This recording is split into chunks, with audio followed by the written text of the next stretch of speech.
Assalamualaikum warahmatullahi wabarakatuh.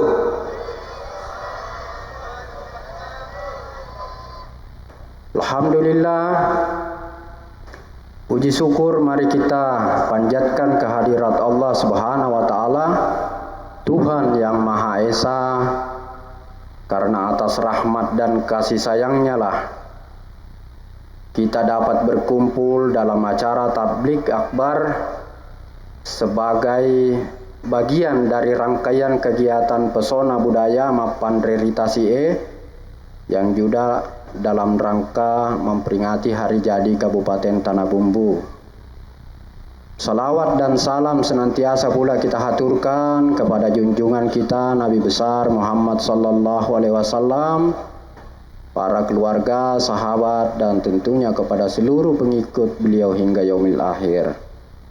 Mudah-mudahan kita semua yang hadir di tempat ini mendapatkan syafaat beliau baik di dunia hingga di akhirat kelak nanti. Pertama-tama saya menyampaikan rasa bahagia dan syukur atas terselenggaranya acara ini. Tak lupa kami ucapkan selamat datang kembali di bumi bersujud kepada Bapak Al-Mukarram Al-Ustadz Dr. Haji Das'ad Latif. Kehadiran Ustadz di tengah-tengah kita merupakan satu kehormatan dan nikmat tersendiri. Beliau bukan hanya seorang dai kondan nasional, tetapi juga seorang akademisi dan motivator keislaman yang selalu menyampaikan pesan-pesan dakwah dengan gaya khas menyentuh hati, sekaligus membangkitkan semangat kebersamaan umat. Demikian yang dapat ulun sampaikan. Mohon maaf apabila terdapat kekurangan, karena kesempurnaan itu hanya milik Allah dan Nabi kita Nabi Muhammad sallallahu alaihi wasallam. Wabillahi taufiq wal hidayah. Wassalamualaikum warahmatullahi wabarakatuh. Hadirin yang berbahagia, selanjutnya kita akan dengarkan dan kita simak bersama tausiah yang akan disampaikan oleh Ustadz Dr. Haji Das'ad Latif SOS SAG Messi. Kepada beliau disilakan. Allahumma shalli ala Muhammad. Allahumma shalli ala Muhammad.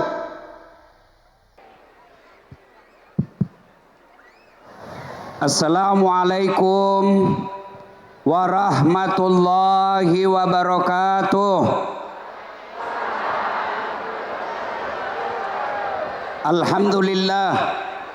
Alhamdulillahi rabbil alamin. Wa bihi nasta'inu ala umurid dunya waddin. Ashhadu an la ilaha illallah wa ashhadu anna Muhammadan abduhu wa rasuluh. Allahumma salli ala Sayyidina Muhammad wa ala alihi wa sahbihi ajma'in. Amma ba'd. Inna allaha wa malaikatahu yusalluna ala nabi. Ya ayyuhalladzina amanu sallu alaihi wa sallimu taslima. Sesungguhnya Allah dan para malaikatnya bersalawat kepada Rasulullah Muhammad sallallahu alaihi wasallam.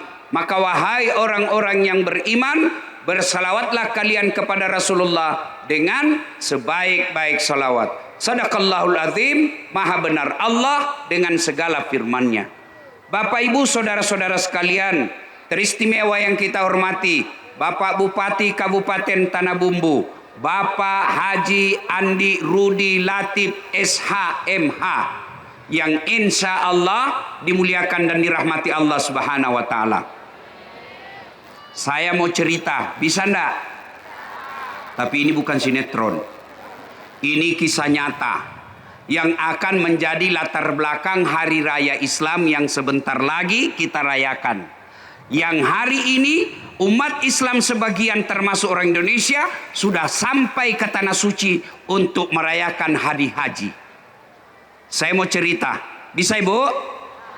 Mudah-mudahan jadi oleh-oleh ulang tahun Kota Tanah Bumbu yang hari ini kita rayakan dengan namanya Pesona Budaya Tanah Bumbu, yang dalam bahasa Bugisnya Mandre Mapandre Ritasie. Ini dulu saya mau jelaskan. Bukan mapan retasi. Tasi tidak bisa kau kasih makan. Ada nabi yang pernah usul sama Allah. Namanya Nabi Sulaiman. Dia potong sapi 5.000, 6.000 kuda, 7.000 domba. Dia kasih makan orang. Lalu dia usul kepada Allah, ya Allah, bolehkah saya mengambil tugasmu satu hari kasih makan makhluk? Tidak usah kau yang kasih makan, saya yang kasih makan ya Allah. Allah bilang, oi, kalau bahasa Bugisnya, Milo toko seingi kak di. Baiklah kalau begitu, silakan kau kasih makan. Maka Nabi Sulaiman perintahkan semua bala tentaranya, termasuk jin dan pasukannya. Kau siapkan makanan, kita ambil tugasnya Allah hari ini, kasih makan makhluk. Maka terkumpullah makanan, yang makannya itu makanan terkumpul menurut sejarah 1 bulan perjalanan panjangnya. Bayangkan itu 1 bulan jalan, berapa makanan yang terkumpul itu. 1 bulan perjalanan lebarnya kumpul. Lalu Allah perintahkan, wahai makhlukku yang ada di laut. Baru yang ada di laut. Allah perintahkan kau naik makan, cicipi makanannya Nabi Sulaiman. Naik ikan. Belum makan semua itu ikan, Nabi Sulaiman sudah kaget. Habis makanan yang 1 bulan perjalanan. Lalu Allah katakan, itu kau mau makan, kasih makan orang di dunia, makhlukku di dunia. Baru makhlukku di laut, turun ikan kecil masuk, makan, habis makananmu. Maka orang tanah bumbu tidak bisa kau kasih makan laut. Maka tidak boleh dikatakan mapan retasi. Ini orang Bugis kan bilang mapan retasi.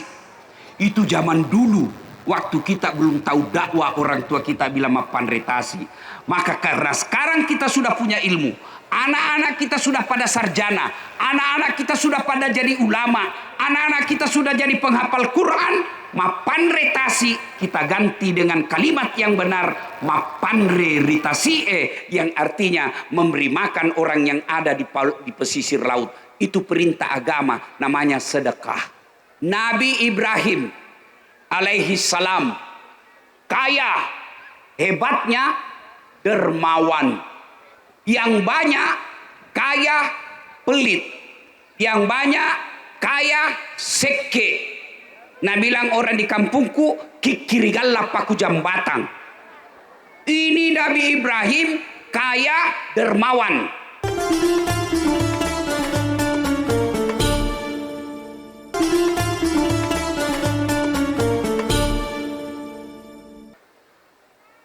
Satu, kisah berikutnya kita cerita. Nabi Ibrahim alaihi salam kaya, hebatnya dermawan. Yang banyak kaya pelit, yang banyak kaya seke. Nah bilang orang di kampungku kikirigalla paku jambatang. Ini Nabi Ibrahim kaya dermawan. Akhirnya dia sembelih ribuan ekor binatang. Kira-kira kalau sekarang diuangkan 25 miliar. Dia sembelih. Memujilah seluruh makhluk, termasuk malaikat. Lalu memuji manusia kepada Ibrahim. Ibrahim, jago kau. Tidak ada sudah kalah kau ini. Hebat kau. Namanya manusia, Ibrahim dipuji, senang. Penaki manusia sama saya, kalau dipuji, saya senang. Meskipun saya tahu orang bohong. Wih, tambah gagah kau Ustaz. Saya tahu dia bohong, tapi saya bilang, tidak apa-apa, lanjutkan saja. Karena saya suka juga, meskipun saya tahu kau bohong. Sama istri saya, Pak Bupati, kalau saya bilang, tambah cantik kau sayang. Nah bilang, saya tahu kau bohong Ustaz, tapi tidak apa-apa. Memang manusia senang dipuji. Ibrahim juga dipuji senang. Apa kata Ibrahim? Ini yang saya potong binatang, tak ada artinya ketimbang cintaku kepada Allah. Andai saja ada anakku, anakku juga saya potong. Kenapa? Waktu itu Nabi Ibrahim juga belum ada anaknya. Sama anggota dewan. Kalau belum dipilih deh, Jaina cari tanah. Banyak sekali ceritanya. Ternyata setelah dipilih. Nah sudah, lanjut cerita. Lalu Ibrahim alaihissalam kelepasan ngomong. Jangankan binatang, andai saja ada anakku juga saya potong.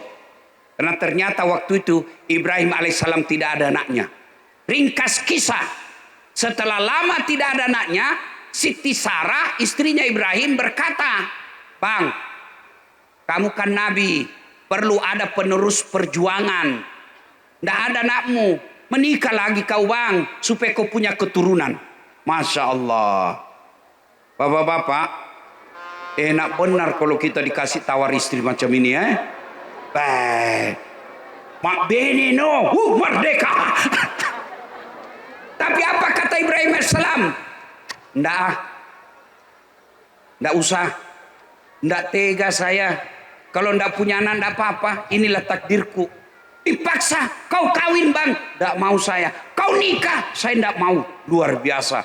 Ibrahim alaihissalam dipaksa istrinya menikah, tidak mau. Sebaliknya kita bubuhan sekarang dilarang sama bidinya, sembunyi-sembunyi. Nabi Ibrahim dipaksa terus, nikah kau bang supaya ada anakmu. Akhirnya Ibrahim mengalah. Ya baiklah kalau begitu. Lalu Siti Sarah berkata, oke, saya kasih nikah kau. Kata Ibrahim, siapa? Tidak usah jauh-jauh. Itu ada Siti Hajar. Siti Hajar pembantunya Ibrahim. Ini menunjukkan bahwa tidak ada perempuan 100% ikhlas suaminya kawin lagi. Tidak ada.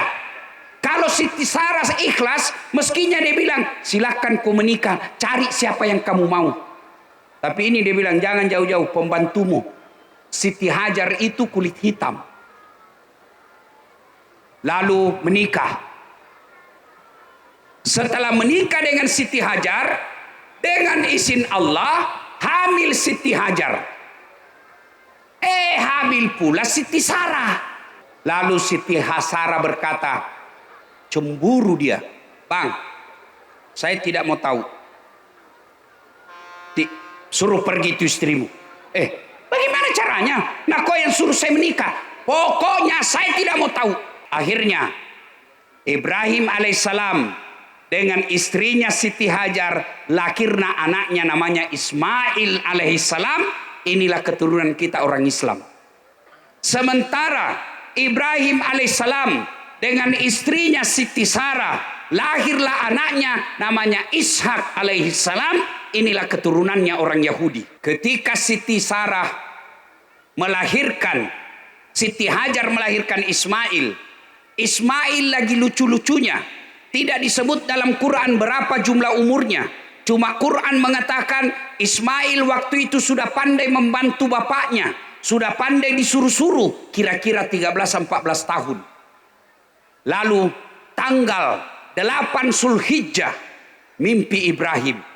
Apa mimpinya? Dalam mimpinya dia dengar. Ibrahim. Kamu pernah berjanji. Kalau ada anakku pun saya potong. Sekarang ada anakmu. Potong itu Ismail. Bangun Ibrahim. Ini mimpi atau wahyu? Kalau mimpi, kenapa jelas sekali? Kalau wahyu, kenapa anak disuruh potong? Kalau anak banyak, bisa dipilih mana yang nakal. Iya toh? Gere anakmu. Oh, ini yang tukang tipu ya. Ini saja dipotong ini. Ini lama ditunggu. Bertahun-tahun dinanti. Lagi lucu-lucunya. Ibrahim berpikir. Ini wahyu atau mimpi? Ini perintah Allah atau mimpi? Berpikir-pikir Ibrahim. Nah, tanggal 9 Zulhijjah. Mimpi lagi Ibrahim. Mimpi lagi. Ibrahim. Potong anakmu. Kau sudah janji. Bangun lagi Ibrahim. Lalu berkata, ini bukan mimpi. Ini pasti wahyu Allah. Ini pasti perintah Allah. Maka Nabi Ibrahim yakin dia akan laksanakan. Maka kita tanggal 9 sekarang disebut hari Arafah, yang artinya hari penuh keyakinan. Maka kita sunnah puasa. 8 Zulhijjah pun sunnah puasa. Tanggal 10 Zulhijjah, Ibrahim alaihissalam panggil anaknya Ismail. Begini, saya mimpi tadi malam, Allah perintah saya potong kamu. Bagaimana menurutmu?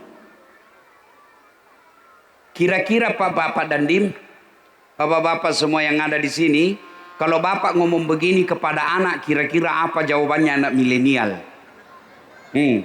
Bapak-bapak kasih tahu anak, nah suruh ke ini Tuhan potong kok. Bagaimana kira-kira? Kalau anak di rumah pasti jawabannya nak bilang, ih kenapa nah saya Pak, nenekku mau saja yang sudah tua. Iya toh? Ini anak cerdas, macam ya naik Pak Bupati, pintar ini anak, tapi tidak soleh namanya. Pintar, cocok tahu. Kenapa saya yang masih muda, itu nenekku yang sudah bau sakaratil maut, sudah lama hidup. Tapi apa jawaban Ismail alaihissalam? Pak, kalau ini perintah Allah, don't worry, be happy. Kau tahu artinya itu? Jangan cemas, laksanakan. Insya Allah Bapak dapati saya menjadi anak yang sabar. Oke? Lalu Ibrahim alaihissalam berkata kepada istrinya Siti Hajar. Dia bilang, Ibrahim, istriku, sini dulu. Kenapa? Kasih pakai baju anakmu si Ismail, mandi baik-baik, sisir yang rapi, kasih baju baru. Untuk apa? Saya mau bawa pergi jalan-jalan. Bawalah Ibrahim anaknya si Ismail jalan. Begitu dibawa dalam perjalanan, kepanasan setan. Dia bilang, mau betul nak potong anaknya ini? Mau betul nak potong? Ini hamba Allah paling disayangi Allah. Maka Quran tadi yang dibaca Quran kita disebut Hanif. Ibrahim itu disebut hambaku yang Hanif, sangat cinta kepada Allah. Bawa. Begitu dia bawa anaknya, setan datang menggoda. Siapa dulu dia goda? Ibrahim. Ibrahim, sini kau dulu. Apa? Kau lihat itu anakmu, berpuluh-puluh tahun kau nantikan, lama kau inginkan, masa kau mau potong? Sadar kau Ibrahim. Ibrahim tidak banyak bicara. Dia ambil batu, lalu dia lempar itu setan. Ishab ya lagi. Pergi kau setan. Kena kepalanya. Duh. Sampai di batu licin, balik lagi. Sudah gagal menggoda Ibrahim, dia datangi istrinya. Ajar. Sini kau dulu. Apa? Kau tahu itu mau dibawa anakmu kemana? Dibawa suamiku jalan-jalan. Dia bilang, salah kau. Maksudnya apa? Nak bohongi kau suamimu. Maksudnya apa? Itu mau dah potong anaknya. Sembarang kau bilang. Mana ada bapak mau potong anaknya? Katanya perintah Tuhan. Apa? Perintah Tuhannya. Mendengar ini, apa jawaban Siti Hajar? Kalau itu perintah Tuhan, jangankan anakku, saya juga siap dia potong kalau itu perintah agama. Dia ambil batu, dilempar kepalanya. Duh! Kena kepalanya. Sampai kota baru, balik lagi. Gagal dia goda suaminya, gagal dia goda istrinya, dia datang kepada Ismail. Mail. Kau tahu ndak? Masih baru mau bicara itu setan, Ismail ambil batu, dia lempar juga. Ishab ya lagi, pergi kau setan. Kena matanya. Mata kanannya kena, yang tadi kepalanya, ini matanya. Maka setan diriwayatkan itu setan semua pico. Nggak tahu apa bahasa Indonesianya itu pico. Tahu jadi pico? Nggak tahu apa bahasa Indonesianya. Rusak matanya satu. Sama itu yang ada itu lagi viral. Tuh kena matanya satu. Nah, Bapak Ibu Saudara-saudara sekalian, melempar 3 jumroh inilah yang melempar ini. 1 tak Ibrahim. 2 tak Siti Hajar, 3 anaknya. Inilah ritual haji yang diteruskan sampai sekarang, disebut melempar 3 jumroh.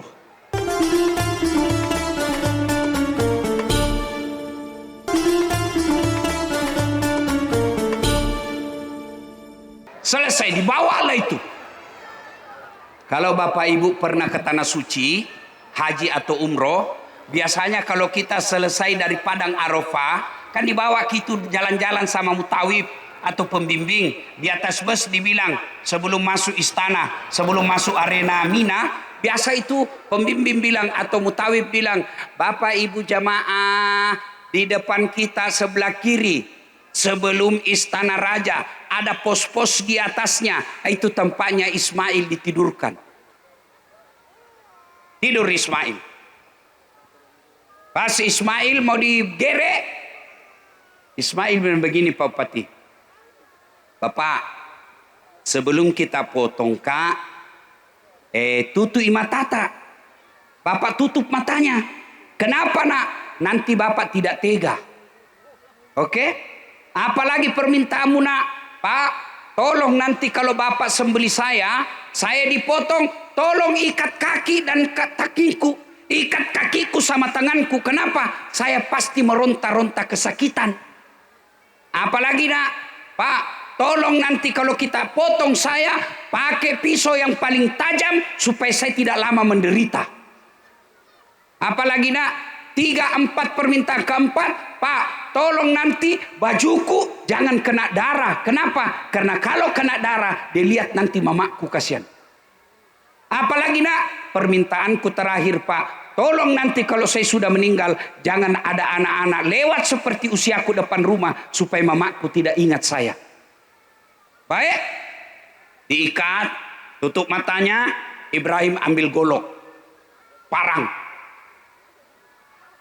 tutup matanya, diletakkan, dia gorok, dia iris lehernya anaknya. Tidak mempan. Kata Ismail, Pak, main-main ki kapang. Dia bilang, enggak, serius kayak nak, geresi, enggak mempan. Kata Ismail, barangkali parangnya Bapak tumpul. Dia coba lagi tuh parangnya Ibrahim, dia hantamkan ke batu. Pecah. Tajam. Dia mau ulang lagi. Kata Ibrahim, kita ulang. Nah bilang Ismail, tunggu dulu Pak. Apalagi nak? Tolong lepaskan ikatan kakiku dan tanganku. Kenapa? Karena kalau saya diikat, nanti Tuhan berkata, nanti memikirkan Tuhan pikir saya terpaksa. Buka ini, saya mau dipotong, ikhlas saya. Jangan sampai saya dikarat, tidak ikhlas, terpaksa saya dipotong. Dibuka. Begitu dilepas ikatannya mau dipotong, malaikat berteriak memuji Allah. Allahu Akbar, Allahu Akbar, Allahu Akbar. Didengar oleh Ibrahim. Ibrahim melanjutkan, La ilaha illallah, wallahu akbar. Kemudian Ismail pun mendengarnya dan dilanjutkannya dengan ucapan Allahu akbar walillahil hamd. Itulah kalimat talbiyah sekarang yang diabadikan ketika kita hari raya. Allahu akbar, Allahu akbar, Allahu akbar. Malaikat, La ilaha illallah wallahu akbar. Ibrahim alaihissalam, Allahu akbar walillahil hamd. Ismail alaihissalam. Itu yang Allah perintahkan melalui nabinya. Kalau kau pergi lapangan masjid untuk Idul Fitri atau Idul Adha, kamu pergi ke lapangan, ucapkan itu. Allahu Akbar, Allahu Akbar, Allahu Akbar. Itu yang kita ucapkan. Sudah. Sampailah kemudian Allah perintahkan, wahai malaikatku, kau lihat itu Ibrahim, begitu cintanya dan taatnya kepada Allah, Tuhannya saya, dia mau potong anaknya. Allah perintahkan, Jibril, kau ambil kibas, bawa ganti lehernya Ismail. Lalu kibas itulah yang dipotong Ibrahim. Selamatlah Ismail yang melahirkan keturunan. Itulah keturunan kita umat Islam yang kita sebut dengan keturunannya Bani Ismail. Ya, ibu bapak saudara-saudara sekalian. Nah, apa hikmahnya? Satu, ambil hikmah dari pelajaran ini. Dermawan seperti Ibrahim. Pak Bupati, silakan jadi orang dermawan. Apa dermawannya Pak Bupati? Bukan mas sawer. Kalau ada pejabat pergi pinggir jalan sawer, itu bagus tapi tidak menyelesaikan masalah. Kenapa? Berapa orang yang bisa kau sawer? Tapi bupati, gubernur, menteri, bagaimana caranya? Sedekahnya adalah bikinlah kebijakan yang membuat masyarakat gampang cari nafkah. Tepuk tangan sedikit. Tak usah ragu-ragu. Kalau ada bupati, pejabat, pergi kasih uang di pinggir jalan baru disoting, itu namanya pencitraan. Tapi bagaimana bikin peraturan daerah, perda, bagaimana putra daerah gampang cari kerja, bagaimana sumber daya alam Tanah Bumbu bisa membuka lapangan kerja sebesar-besarnya buat masyarakat Tanah Bumbu. Itu namanya pemerintah. Kalau Pak Bupati kasih duit, berapa uangnya? Kalau banyak uangnya, nanti salah gunakan APBD. Selesai bupati, ditikengi. Kesina. Sedekahnya bupati adalah bikin perda.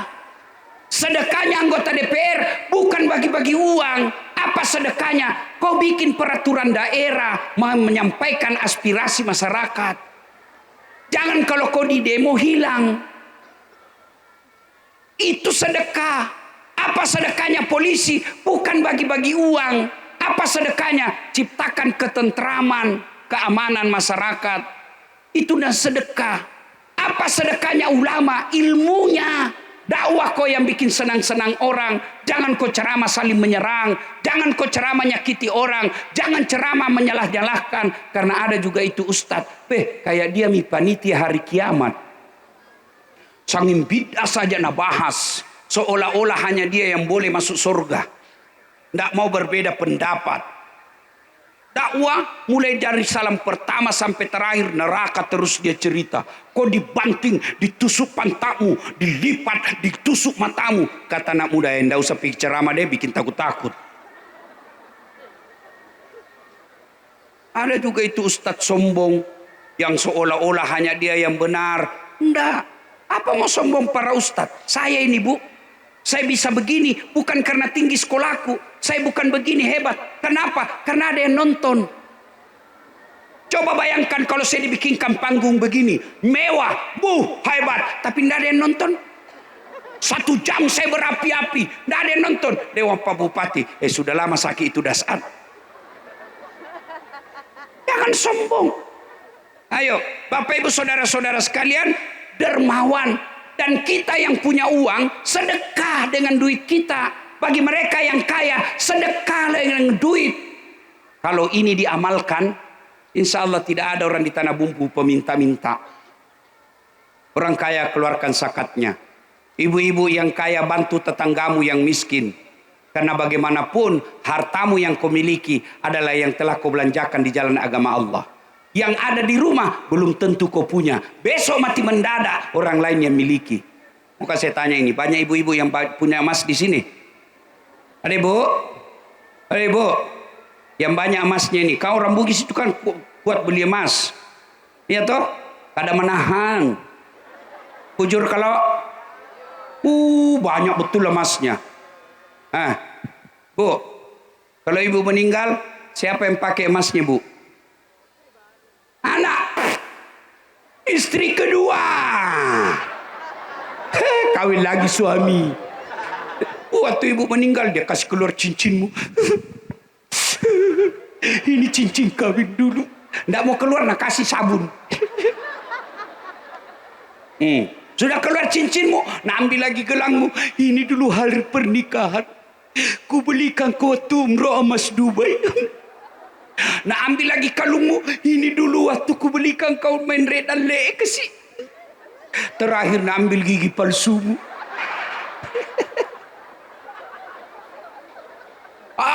Diambil semua emasmu, baru dia kumpul, dia ikat dalam sapu tangan, dia masukkan dalam laci. Emak masih gelada kamu serai kesini. Nangis dia.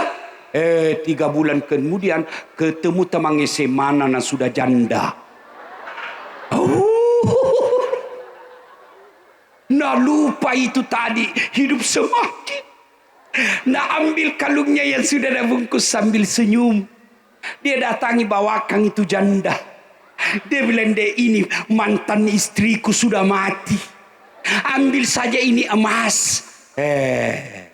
Ibu-ibu, daripada emasmu diambil istri kedua, mending kau bantu anak yatim piatu.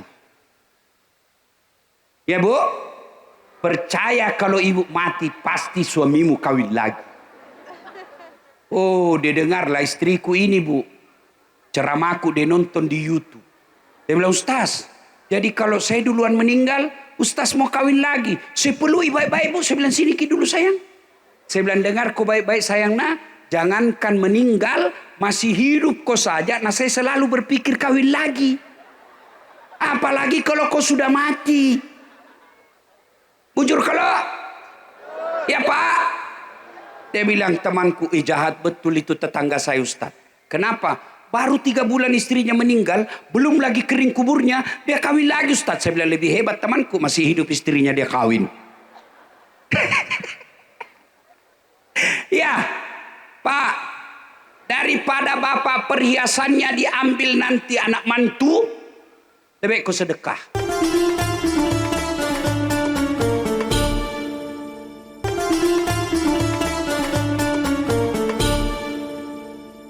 Ulang tahun Tanah Bumbu, Pak Bupati, kalau mau maju Tanah Bumbu, cari fakir miskin, beri dia sedekah. Caranya apa? Ciptakan lapangan kerja. Kalau memang sudah tua, kasih dia bantuan sosial. Tapi jangan seperti ada wacana di satu tempat berikan bantuan sosial, tapi suami orang-orang yang dikasih bansos harus vasektomi. Apa itu? Diputus itunya supaya dia tidak bisa hamil. Jangan, orang Islam jangan seperti itu. Allah Maha Kaya. Kita bisa miskin, tapi Tuhan kita Maha Kaya. Berapa banyak orang yang melahirkan anak jadi pejabat, padahal orang tuanya miskin. Bayangkan kalau semua orang-orang miskin dilarang lagi punya anak. Siapa nanti yang meneruskan masa depan bangsa kita? Jangan putus asa. Tujuan ini, kalau Tanah Bumbu mau maju, maka kita memberi sedekah. Contoh Ibrahim alaihissalam. Pelajaran pertama, jadilah dermawan. Yang kedua, pelajaran yang ke sini, kita ambil Ismail alaihissalam, anak yang soleh dan soleha. Saya mau tanya ibu-ibu, halo ibu, Bu, kalau ibu-ibu besok meninggal, siapa doakan ki Bu? Siapa? Suami, jangan harap. Bapak-bapak, nih, coba lihat, bapak-bapak yang saya hormati di atas sini. Coba lihat grup WhatsApp. Semua kita punya grup WhatsApp. Kalau ada yang meninggal, jangankan berdoa, ngetik doa saja dia malas. Apa dia kirim? Stiker Al-Fatihah. Nggak baca doa itu? Iya toh? Siapa yang doakan kita? Anak. Tapi mustahil anakmu bisa berdoa kalau agamanya tidak baik. Maka pesan saya kedua setelah bupati dan para aparat, pemimpin kekuasaan di Tanah Bumbu, ulang tahun Tanah Bumbu, sejahterakan rakyat dengan sedekah perda. Yang kedua adalah bikinlah aturan yang membuat anak kita gampang menjadi anak yang soleh dan soleh. Bu, adik-adik, kalau mau ku baik hidupmu bos, baik kau sama orang tuamu. Itu sudah janji Allah. Ridallah fi ridal walidain, suktillah fi suktil walidain. Kalau kau mau ujian, mau naik pangkat, mau kuliah, mau cari kerja, bangun kau salat tahajud, minta kau kepada Allah. Ya Allah, mudahkan urusanku, kabulkan cita-citaku, supaya saya bisa hajikan orang tuaku. Ya Allah, panjangkan umurku, murahkan rezekiku, supaya saya bisa bahagiakan orang tuaku. Masa sih Allah tidak kabulkan doamu? Allah sudah janji untuk uni astajib lakum. Miloko koya pastilah waleko. Itu janji Allah. Cuma kita kalau mau jadi pegawai, kita cari siapa yang mau disogok. Siapa mau disogok? Siapa kepala dinas? Untung saya ingat kepala dinas. Pak Bupati, jangan angkat kepala dinas penjilat. Itu banyak merusak negara kita, itu penjilat. Siapa? Ini manipuan. Pokoknya. Jangan. Ini Pak Bupati, kita syukur punya bupati anak muda seperti beliau. Sepanjang perjalanan tadi ada filsafat hidup saya pelajari. Apa? Satu, dia bilang saya bekerja enak Ustadz. Kenapa? Saya tidak punya beban politik. Kenapa bisa? Dia bilang ya, karena dulu tim sukses dibantu. Ada nih, kasih ongkos jalan. Ini tim sukses yang banyak merusak pemerintah Pak. Kasih berkelahi antara bupati dengan wakil bupati. Datanglah wakil bupati tim suksesnya. Pak, masa Pak wakil tim suksesnya sudah dapat semua TL. Apa itu? PL, penunjukan langsung. Dapat proyek Pak. Anggota DPR dapat proyek penunjukan langsung. Ini semua yang rusak negara Pak. Bapak bekerja tulus-lurus saja. Dan beliau katakan, apalagi saya mau cari Ustadz. Saya jadi bupati ini betul-betul. Itu hadiah dari Allah. Lebih dari cukup. Maka kita tunggu janjinya Pak Bupati. Mudah-mudahan betul-betul bisa menjadi pemimpin yang baik. Tapi pemimpin yang baik tergantung juga dari istri. Saya bisa begini bukan karena saya hebat. Tapi mamanya cek kasih tenang hatiku. Maka ibu bupati, supaya bupati kerja dengan baik, buat hatinya tenang. Mana bisa kita cari uang kalau istri kita suka ngamuk? Saya mau ceramah lagi 10 menit, menelpon mamanya cek. Pulang kok? Lisu kok? Pulang kok? Tunggu dulu. Pulang. Kenapa? Kesetrum anakmu. Mana bisa kita cari uang kalau sudah begitu? Itulah hebatnya istri. Maka kadangkala berapa banyak orang jadi pejabat di penjara gara-gara selera istrinya yang terlalu tinggi.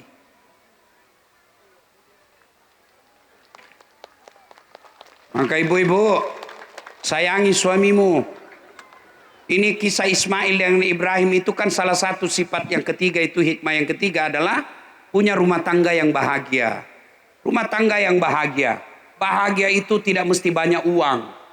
Tidak ada jaminan kalau uang. Saya bilang sama mama Nyece, jangan mau kau pusing sayang, uang tidak dibawa mati. Tapi apa dia bilang? Cocok Ustadz, uang tidak dibawa mati. Tapi kalau tidak ada uang rasanya mau mati. Macam tu yang digari si Pak Guru Salai. Ya, ibu-ibu, sayangi suamimu. Tak gampang itu jadi suami. Coba lihat kasihan itu suami. Kadangkala sembarang dia kerja. Ada masalah dalam pekerjaannya. Tidak pernah nak kasih tahu istrinya. Tidak pernah itu nak bilang, wih habis solar. Tidak pernah itu cerita, kempes ban mobil. Tidak pernah itu cerita, marah-marah lagi manajer. Tidak pernah cerita. Sementara ibu, biar gasmu habis, mu telpon bisa deh. Habis gas. Tak gampang itu jadi suami. Bukan cuma di dunia, di akhirat pun ditanggung. Ibu bapak saudara-saudara sekalian. Berikutnya saya Dasat Latif mengucapkan selamat ulang tahun Kabupaten Tanah Bumbu. Tanah Bumbu dikenal di Indonesia karena sumber daya alam. Salah satu sebabnya juga Tanah Bumbu dikenal di Indonesia karena ada pengusaha yang namanya Andi Samsuddin, yang kita kenal dengan Haji Isam. Bapak Ibu meski bersyukur dan bahagia, sekarang Haji Isam dipercaya oleh Bapak Prabowo untuk ikut membantu perbaikan ekonomi di Indonesia. Dan Ibu bersyukur lagi selama ulang tahun Kabupaten Tanah Bumbu baru malam ini diliput oleh Metro TV. Ini kameranya Metro TV semua ini. Ini berkat kehebatan Pak Bupati Andi Rudi Latif untuk berkomunikasi. Alhamdulillah. Demikian, mudah-mudahan ada manfaat. Lebih dan kurangnya mohon dimaafkan. Usikum wa nafsi bitaqwallah fastabiqul khairat. Assalamualaikum warahmatullahi wabarakatuh.